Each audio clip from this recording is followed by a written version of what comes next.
All right, good afternoon, everyone. We'll get started here at the top of the hour. Just drop in your name and where you're coming to us from today. You know, the beauties of virtual learning, you get to see where folks are around the country and joining in. So thanks for hopping in with us. And then let's see if I can do this, but move this. There we go. Perfect. All right.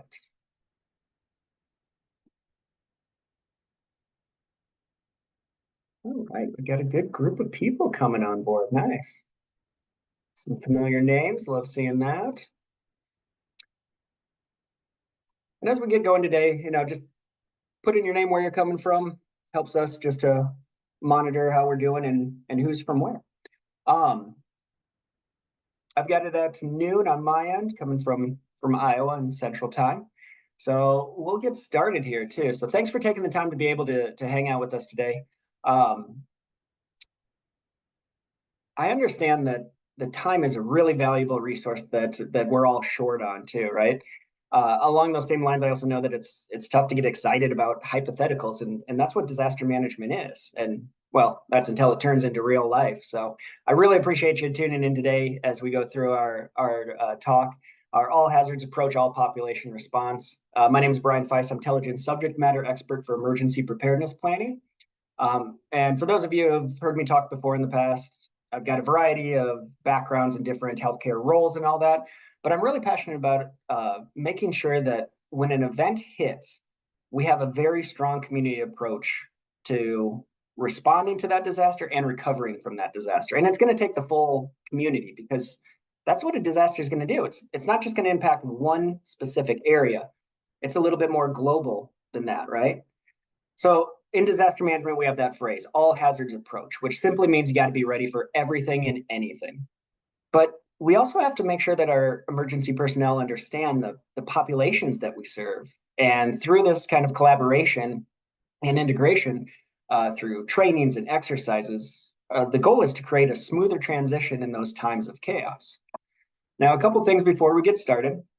Intelligence really active in social media, and we like to send out emails about upcoming trainings or events. So make sure to keep us as one of your trusted sources. That again goes into disaster management, right? We've seen cybersecurity. There's been a 250% increase in ransomware attacks in healthcare just in the past 2 years. So this is a very giant problematic issue. That's why we like to put this out there. But again, Facebook, LinkedIn, we are all pretty active there to see what's going on for us. One of the really cool things, and if you haven't taken advantage of this, I hope you do, is our Nursing Home Connect website.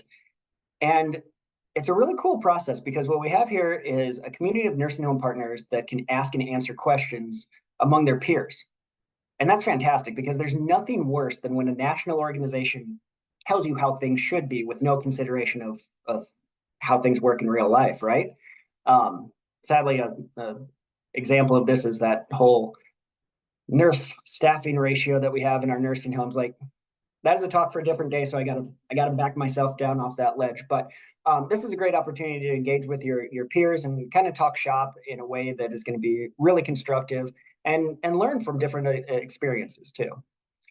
And just as a reminder, if you're starting anything for your QI projects, especially anything you see on the screen, this dashboard is a fantastic list of kind of a checklist, the basics of what you need to have happen. A lot of times in QI work, we get a little bit overwhelmed with where to start. Taking advantage of our checklist, you're able to go through and see where is it that you need the most amount of support. And then you can reach out for ways that we can help close those gaps and get you off on the right foot. Okay, so now we're getting into it. So one thing that you're going to hear me say today is an acronym CLASS, CLAS, which stands for Cultural and Linguistic Appropriate Services. I'll have one of my team members drop in the link for a more enhanced overview of what that is. But when we think about CLASS, like to sum it up, it's making sure that we're reaching all demographics of people who make up our community. Now, community also has a variety of parameters. You know, we can think of a community like our own facility. We can think of it as the town or the county or even the state. But regardless of the way that you think of the word community, we have to make sure that we are engaging with our members in a consumable manner. And that means like meeting them where they're at, making sure that our rhetoric and our writing style is a way that speaks to them. And on top of that, we also have to make sure that we're doing it well, because we think we are, but we're going to see today throughout some examples that sometimes we miss that mark. And it's not malicious, it's just something we got to be more mindful of in our response here. A couple of objectives that we're going to go over. I'm not going to read them to you, y'all can read, but I do want to highlight this last bullet point here. So my big push for you today, and an action item for y'all to take home, is to really engage with your emergency preparedness professionals.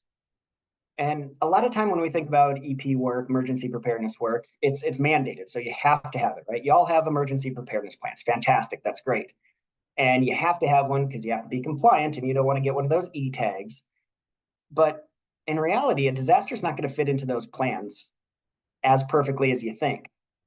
So we need that kind of advocacy to collaborate with our community and state agencies to build resilience, because what we're talking about here is really reducing preventable mortality. And again, I get it. It's tough to engage in hypotheticals. But when it becomes real, we always have this time where we look back on lessons learned and figure out ways we can improve. This is a prime opportunity to do that. So that said, let's try to get that done and figure out how we can minimize those gaps in our emergency preparedness plans. Now, as we talk today, I want you to think about two questions. Who makes up my facility, and what external resources are available for emergency preparedness? Now, I've kind of laid out the reasons why that's important, but I want to hear from you all for this too. So I've got a quick question here and another one in just a second. So how many of you all are active in your community health assessment needs? All right, one from one. I love that, right? And when we think about community health assessments, these things are great because it's going to show you kind of where the community's concerns are, and it's also going to show up the makeup of your community. So healthcare is a business, right? And this information can help us to market to those who might one day need our services. It also shows us how things are changing over time. So we have to be adaptable to those changes, not only to stay profitable, but also to understand, what are these decisions that we're going to make about caring for the future of our community. So that's great. And then I like this second one too. So, 5 out of 5, that's fantastic. 100% of y'all are involved in those health assessment needs. That's great. And then this next question, does that lead to any action? Like, what do you do with the information? And I know it's a simple yes, no, and there's a lot of gray area that we can talk about. But I think it's really impactful because when we start thinking about all the charts and the graphs and everything we have with population health, we do a great job of researching. But then what? And I feel like the same thing happens a little bit with our community health assessments. We find out all these things that's like, okay, this is what the community's telling us. What do we do with it? And I appreciate the honesty that we're seeing here too. Again, a majority of you saying, yeah, we utilize it. It helps build some kind of interventions, or maybe changes approach of the way we incorporate our rhetoric when we start talking with specific demographics. That's fantastic. But it's also one of those things where it's not also widely shared among the facility. So you might be the only ones that know, hey, we're doing this and this and this because we've read through our community health assessment. We know our communities and what they need. And we're trying to make sure that we make an easy transition for these folks. So I appreciate that. Awesome. Okay. I don't know if we have to share results, do we? I'm just going to do that. Okay. I want to give a quick background about FEMA and the response that's kind of shaped into where we are today. So back in 1803, it's not going to be a history lesson, trust me. We'll be fine with this one. In 1903, you had the Congressional Act, which was one of the earliest efforts for disaster relief at the federal level. Actually started with a fire out in a New Hampshire town. And basically what it was is, how do we respond to a natural disaster at that extra level of protection? Now, flash forward about 147 years later, in 1950, the Federal Civil Defense Act This was a fantastic thing because what it does was it created a nationwide system of civil defense agencies. So they were working on defense drills that are routine in schools, government agencies, other organizations. It also allowed for the president to have some authority to issue disaster declarations and really target money going to the right place and the right people. About 30 years later, in 1979, we had Executive Order 12127, and that actually created FEMA. So all of these entities that were kind of doing it in almost an ad hoc fashion were now merged together under FEMA's organization. And that's when things start to pick up because the Stanford Act in 1988 gave FEMA the responsibility to coordinate those federal responses. And this is the Stanford Act is actually in the, excuse the pun here, the hot seat, because extreme heat isn't listed as an emergency that FEMA has responded to in the past, even though it surpassed floods as the deadliest disaster. And the reason this is there's very specific language about the natural disasters that meet that criteria. And unfortunately, at the time, extreme heat wasn't spelled out too well. My guess is this will change by the end of this year, as the last two summers have been the deadliest summers on record for heat-related mortality. But I want to push forward to Post-Katrina Emergency Management Reform Act. This requires the development of comprehensive plans to respond to catastrophic incidences to include clear standardization, guidance, and assistance for operational planning. So the Post-Katrina Management Reform Act is also where we start to see the shift from a real military style way of handling a disaster into a more community-focused disaster management style. And that's really pivotal because, first of all, 2006, for me, doesn't feel like that long ago. And I feel like we should have already kind of had this understanding, but I guess that's what we get from hindsight, right? I do want to take a minute, though, and focus on Hurricane Katrina, though, and just kind of talk about why it was a big deal, not only because it's a massive event in itself, but the lessons learned from it. So again, way back in 2005, we witnessed that devastating and the most deadliest hurricane on record. About 1,833 fatalities, over $100 billion in damages, 20,000 businesses, including healthcare facilities, destroyed. Katrina left 650,000 residents displaced. That's huge. And the difference with a hurricane opposed to like a tornado or other natural disasters is its longevity. So it started out on August 24th in the southern Bahamas, and it finally weakened below hurricane intensity on the 29th of August. And that was over Mississippi. But we also had flooding that compounded the issues, making it tougher for a response. So we had over 5 days of disaster, just sheer disaster. And we weren't able to get in supplies. We weren't able to do anything to really help those folks once it started. And there are some key takeaways from the piles of research that came out later after this event that I want to highlight. And they're very nursing home focused, which I love because this is the group I'm talking to, but this is also extremely important. So the first bullet point up there is that nursing homes weren't included in community planning or recognized as community health care resources. Huge failure here because we missed that opportunity to meet with our emergency management folks and talk about the most vulnerable population in that community. So again, when I talk about this stuff, I really want you to be empowered to talk with your emergency management agencies, with your EMS groups, have these discussions about the vulnerability of your patients, the makeup of your residents, excuse me, and really get that going. And I know that that's very intimidating because you're not going to know as much as they do, and that's perfectly fine. You shouldn't, but they are not going to know nearly as much as you do about your own facility, and they absolutely need that education when things go bad to worse. Additionally, we found that after Katrina, that the nursing homes' mental health needs and cultural preferences of the evacuees weren't being assessed in the acute phase, let alone the long-term phase. So when we think about our plans, we need to think about how are we going to account for mental health? You know, what services do we have to offer the community? Do we have religious leaders that might help?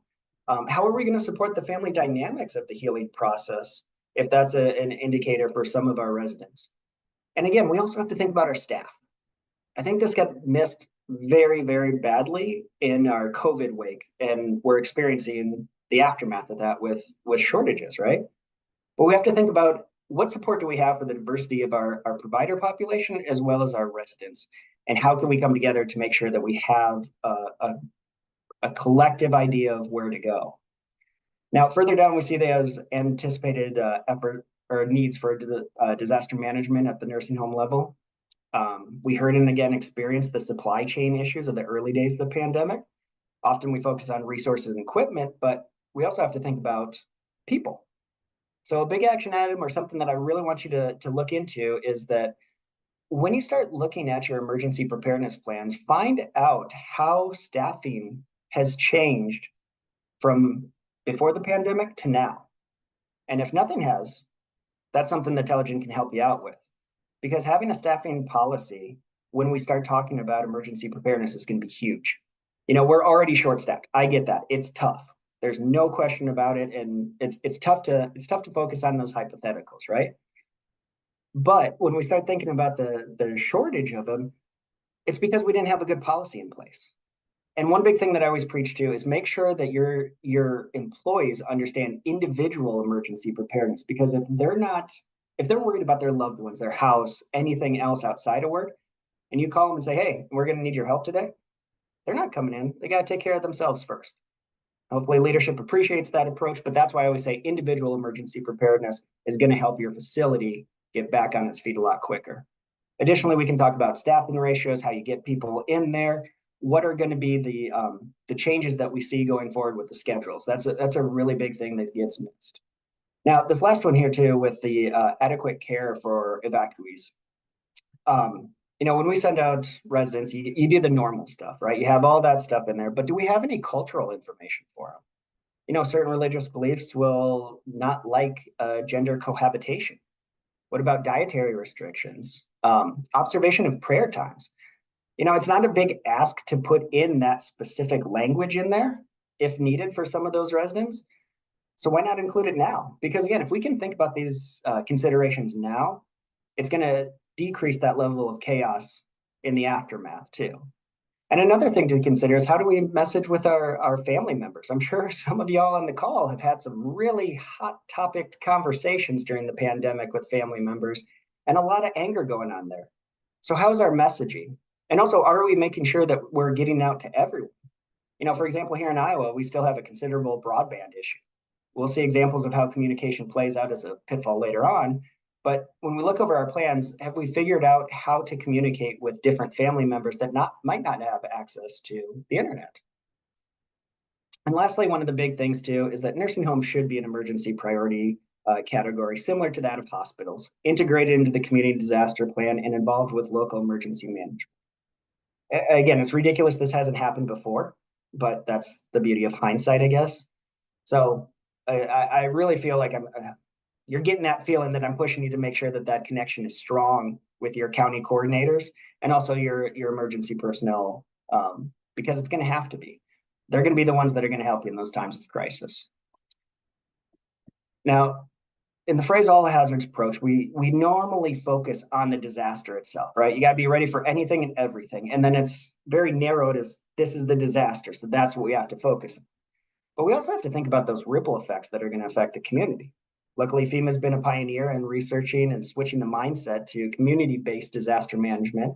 It emphasizes the involvement of local communities and their interaction and involvement with cultural knowledge.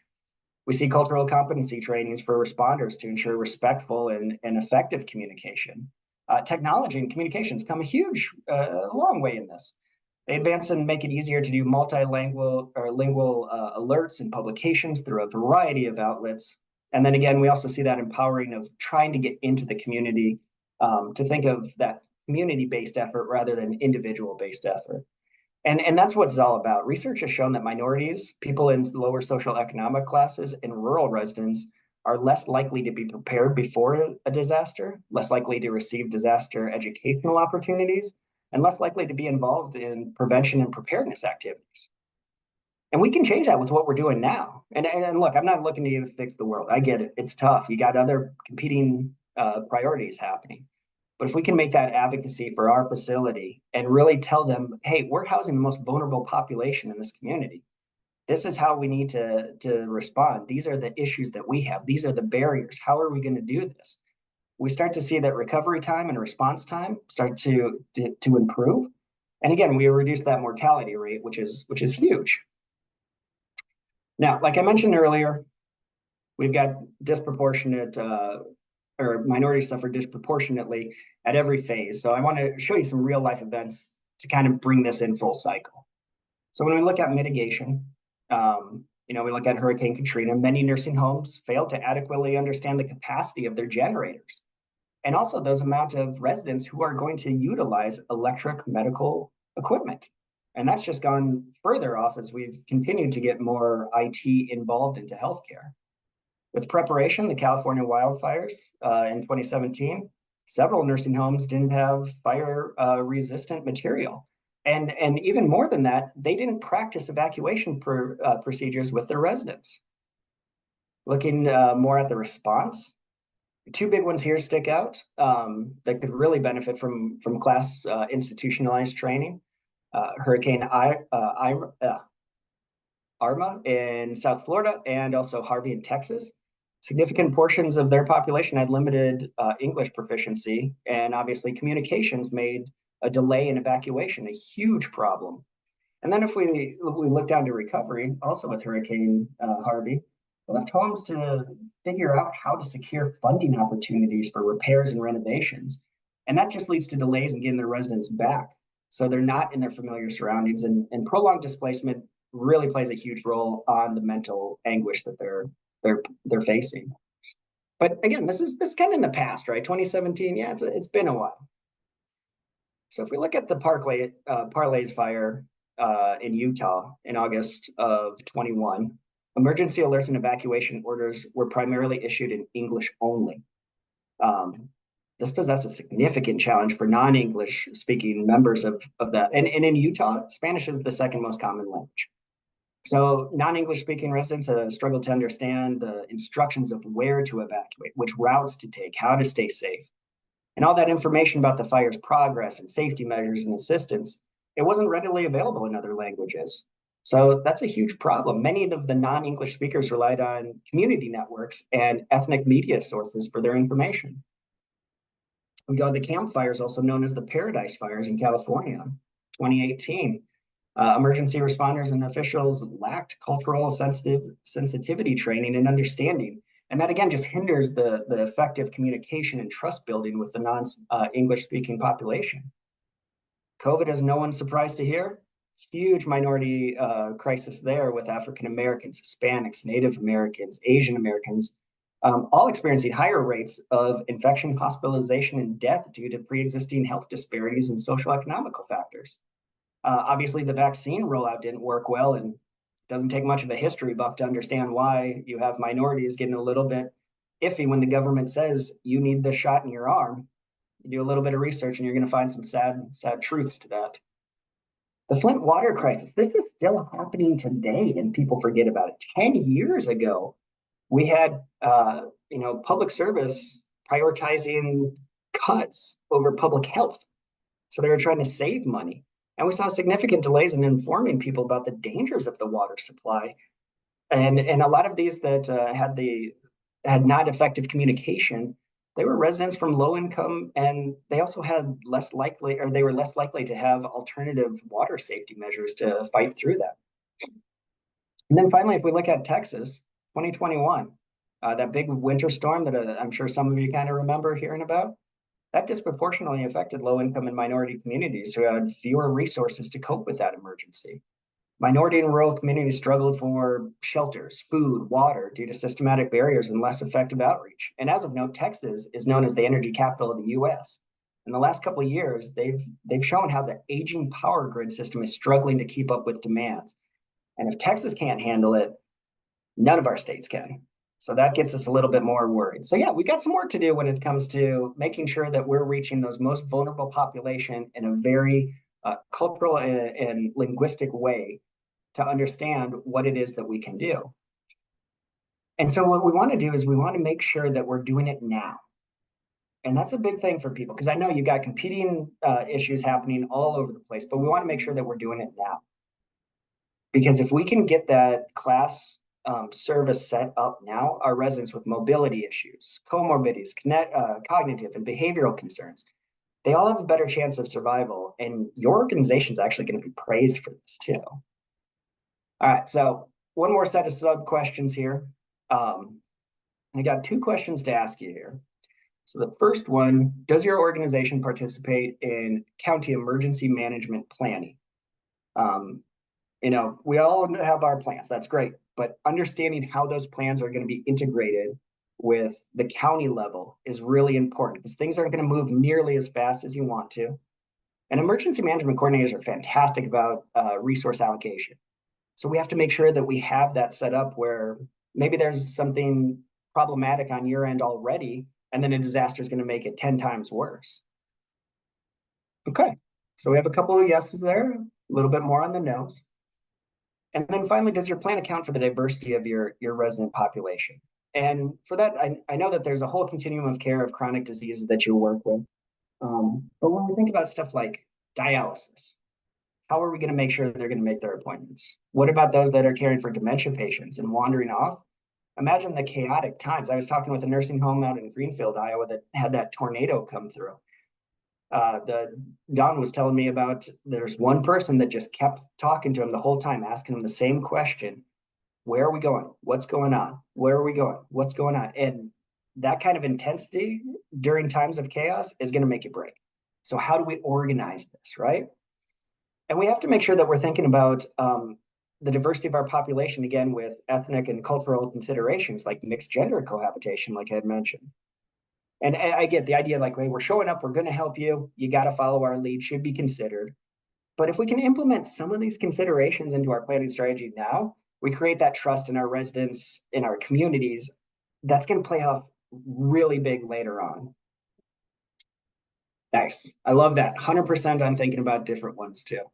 For those of you that haven't engaged with your emergency management coordinator, let me know if you want me to help you get that started. I have a pretty good actually in October, they have their statewide conference that I believe we have a booth at. So I'd be happy to help set that up and have those conversations move forward. Pop that sucker out. All right, finally, the last thing. Last thing I want to talk about real quick is class and recovery. Now, responding and surviving an emergency is amazing, but Andrew Vasquez from the Illinois Emergency Services Management Conference had a great quote. He said, "You don't get judged on how well you respond to a disaster. You get judged on how well you recover from a disaster." And we always hear this thing, we want to build back better, and that's great. We do, but are we doing it for the entire community? Are there glaring issues that could be supported rather than putting up a Trader Joe's? And don't get me wrong, I like Trader Joe's. But are we building back with what the community needs? And by doing this, we can do it very simply by setting up 2 work groups. Now, the first work group is the long-term recovery group. Their purpose is to be involved in creating a more sustainable, more equitable approach to rebuilding and engaging with the community. The goal is to work as an advocate for your facility's perspective to ensure that those unmet needs are being factored in. And the second group is the Recovery Task Force. Now, this group is specifically involved with the planning process to investigate structural support and infrastructure. So they talk with people like the city planners, public works, contractors, and they develop communication lines. They develop timelines and reentry plans. And when I was working at the hospital, we were redoing our trauma base. And in the planning and development meetings, we brought in the trauma surgeons.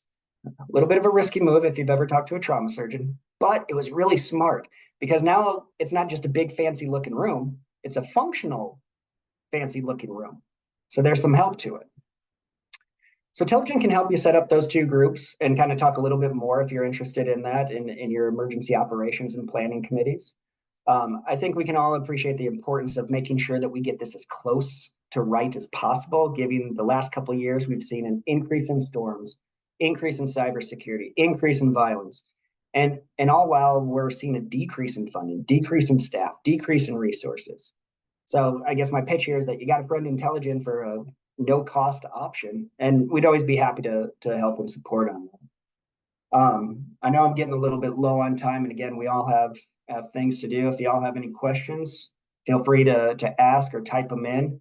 I don't want to take anything away from that. But if you do have anything that you want to take offline, feel free to reach out. Again, we're always happy to support. This is kind of my milieu, as I'm sure some of you have heard through my times talking.